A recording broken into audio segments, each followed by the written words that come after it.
There are a few artists in the world who can match investment banker cum musician Grant MacDonald in terms of sheer musical prolificacy. While his prodigious back catalogue includes favourites such as Toronto Cockhorse Shawn, Toronto Suckpig Shawn, and perhaps most concerningly, Cambridge, it is a particular saga of songs which catapulted Grant to internet stardom, the inimitable Ram Ranch.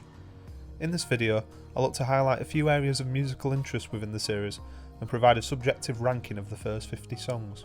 I hope you enjoy. What is it about Ram Ranch that keeps fans enthralled as it passes, at the time of recording, its 561st iteration? As an ostensibly heterosexual male, yeah, but I mean, I'm heterosexual in intent. with a completely inadequate musical background, I can only offer tepid armchair opinions, but I feel a few interesting factors stand out. The series incorporates a wide range of genres from hard rock to easy listening, ensuring the series remains fresh and compelling to listen to. Despite these changes in genre, a constant throughout Grant's work is his use of Sprechgesang, which has its roots in late 19th century German opera and musical dramas composed by Richard Wagner, with a more contemporary example being Fred Schneider's work with the B-52s.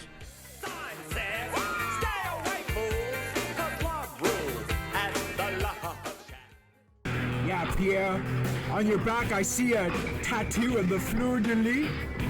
But right now we got you going wee.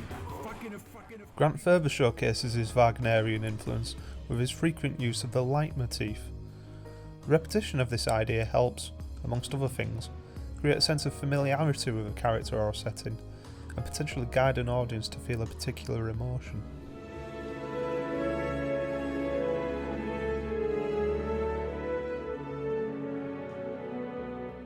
Yeah, rodeo boys, ride that big herd cock, up and down, up and down, up and down. Big herd. Grant is especially liberal with his use of the leitmotif, with the aforementioned up and down motif being repeated 72 times in the first 6 songs. But after an 8-song hiatus, the motif suddenly returns in Ram Ranch 15 and elicits an almost joyful nostalgia.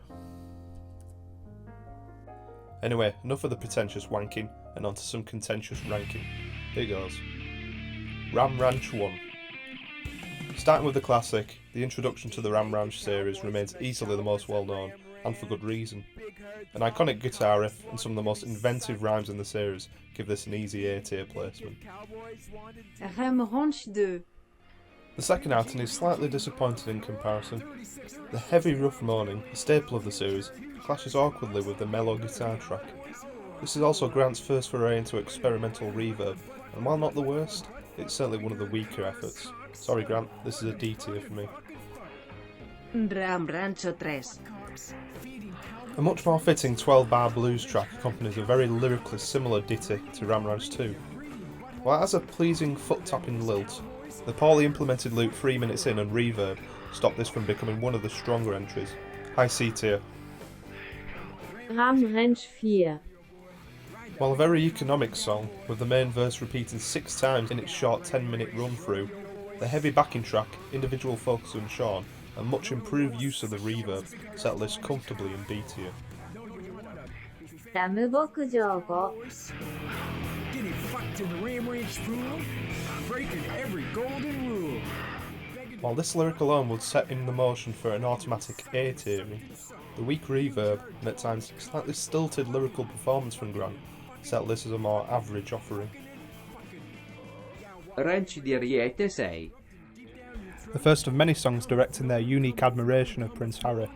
A somewhat nondescript backing of mild piano and bass make this somewhat forgettable. Fucking your royal bun. Aside, of course. It's another C tiering, I feel. Rancho Criarione 7. Grant's first real foray into storytelling pays incredible dividends, with 28 buff, cool, US Marines, including the likes of Big Mantis and Cobra, heading off against the boys and Prince Harry. A catchy, upbeat guitar track and shout-outs to Matt the Whopper and Jimmy Sheffield himself put this undoubtedly in the highest echelon of Ram Ranch offerings. Ram Ranch 8. A recurring issue Grant seems to have is following up on the more iconic tracks, and this is sadly no exception. The dull, noodling guitar track and feeble reverb make this unfortunately the most disappointing track yet. 公羊牧场酒 Grant leads the Ram Ranch Boys to the West Virginia Rodeo. Strong hard rock number and deliverance-inspired lyrics ensure an impressive return to form, assisted by a revisiting of the up and down leitmotif. Very high B tier.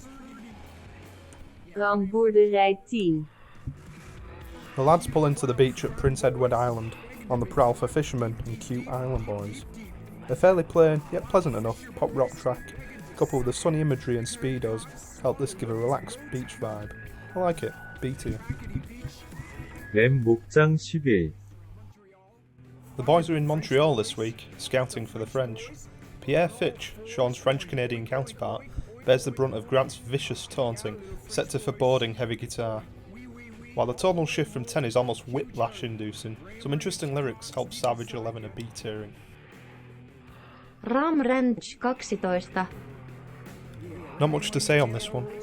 With the same backing track as 11, and very little lyrical distinction from other entries, not even the Alberta oil riggers can prevent a slide into D tier. Trang trại Ram 13 Yeah, Trump fucking Putin in Helsinki.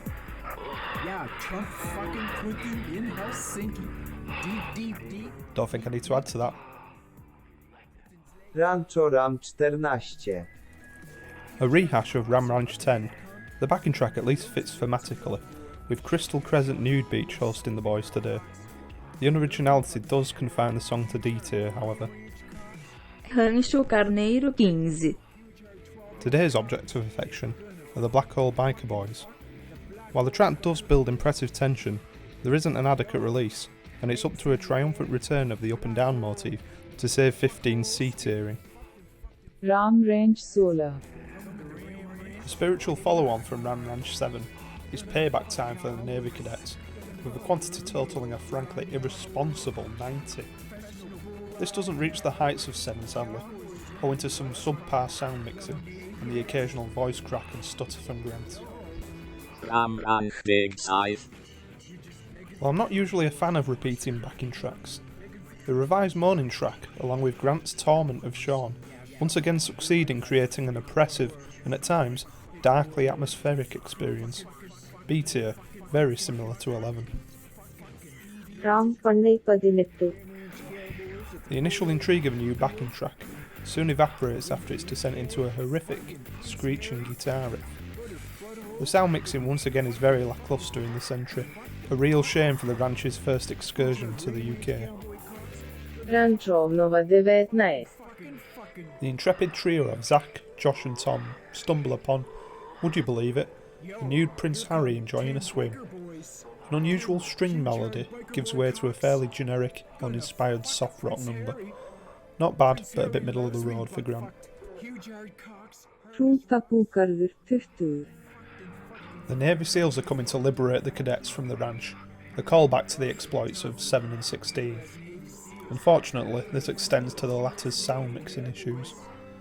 While Grant has some thought-provoking ideas about the US Navy pledge, these fail to elevate 20 above an average ranking. Ferma de Berbet 21. Sean is once again Grant's muse of the day, bearing the brunt of his aggressive lyricism. While the backing track is incredibly muddy, Grant's impressive performance and the occasionally interesting counterpoint earns 21 a solid B ranking. Peternakan Domba Jantan 22. A compelling sci-fi inspired track, solid use of reverb, creative use of moaning as a second vocalist, and shout-outs to Navy SEAL Stickboy and DuckTales Wilbur make this one of the very best songs in the early Ram Ranch catalogue. Ram Fantays. Preppy boys in Nova Scotia are the initial subject of the vocals before reverting to the one and only Sean. A backing track oddly reminiscent of Spyro the Dragon and one of the greatest rhymes of the series settled this comfortably in B tier. Koç çiftliği 24. What starts with an innocuous Malibu pool party between various YouTubers and 28 of the ranch's finest quickly incorporates Grant's grave grievances with the Gettys and Gavin Newsom. I would highly recommend listening at 1.5 speed, as this morphs the backing track into a highly enjoyable Persona-esque ballad. Another excellent offering. Ranch Barana 25. Prince Harry makes his way to Africa. A mediocre, lo-fi backing track seals this as a bit of a disappointing end to the reviews, especially after the high quality of the previous 4 songs. And there ends a brief analysis of the first 3.5 hours of Ram Ranch.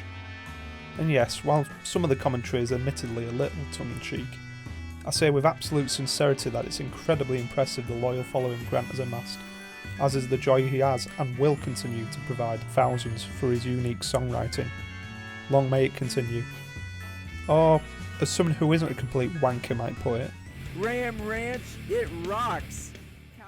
thanks for watching, and more aggressively poor content to follow.